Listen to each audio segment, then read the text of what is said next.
காலை 10 மணிக்கு back எடுத்தாருன்னா night 10:30க்கு தான் வருவாரு. ஏன் மாமா மூக்குல காத்தடிக்கிறீங்க? ஏன் நைட் வீட்டுக்கு வர்றதில்ல? ஆபீஸ்ல நைட் டியூட்டி வச்சுட்டாங்க மாமா. என்னதான் நைட் டியூட்டியா இருந்தாலும் சாயந்தரம் 5 மணிக்குள்ள வீட்டுக்கு வரணும்ல.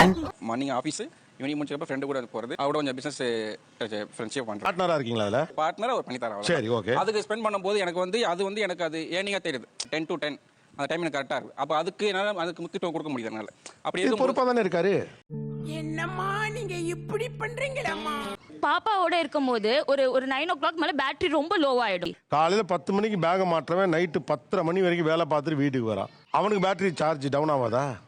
என் மனசுல இருக்கிறதெல்லாம் அப்படியே சொல்றான். மகராசி நல்லா இருக்கணும், புள்ள கூட சந்தோஷமா இருக்கணும், விளையாடணும், புள்ள என்கிட்ட சிரிக்கணும், விளையாடணும். அது எனக்கு ஆசை இருக்குது. ஆனால் ஆசை இருந்தாலும் எனக்கு நம்ம இருந்தது வேற, நம்ம புள்ள இருக்குது வேற. நம்ம எப்படியாவது தேவைப்படி தூக்கி விட்டணும். அதுக்கு நான் டைம் கொடுத்து வெயிட் பண்றேன். ஆனால் இதுக்கு என்னால் கொடுக்க முடியல. நீங்க நல்லவையா விஷயத்திலும் பாப்பா விஷயத்திலும் 0ன்னு எழுதுறீங்க. இப்போ அந்த கண்ணீருக்கு என்னதான் மதிப்பு? அப்போ அது உண்மையான கண்ணீர். அதாவது எவ்வளவு மார்க் கொடுப்பீங்க? 100 தான் சார். அப்ப மாத்துங்க 100ன்னு. போட்டு தாக்குறது.